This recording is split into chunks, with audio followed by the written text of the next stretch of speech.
was a test of the weather radio station WXJ 93 Cliversville, Ohio, public warning system.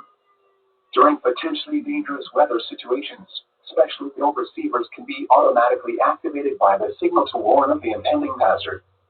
Tests of the signal and receiver's performance are normally conducted by the National Weather Service between 11 a.m. and noon each Wednesday.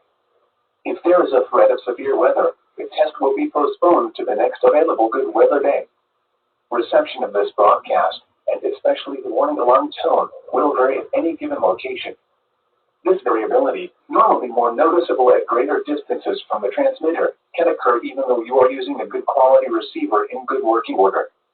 The warning alarm tone will be activated for hazardous watches and warnings for the following counties: Allen, Auglaize, Defiance, Hancock, Harding, Logan, Mercer, Paulding, Putnam, Shelby, Van Wert, and Wyandotte.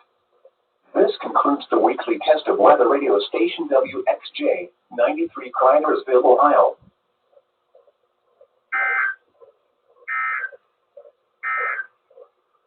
Now here is the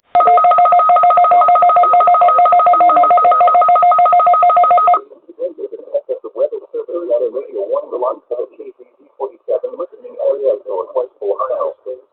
During potentially dangerous weather situations, section field receivers are automatically activated to warn of impending hazard. Tests of these receivers are normally conducted by the National Weather Service every Wednesday between 11 a.m. and noon. When there is a threat of or existing severe weather in the area, the test will be postponed until the following day. This ends the test of the National Weather Service weather radio warning alarm. Saturday night. Sunday. The forecast for Northwest Ohio.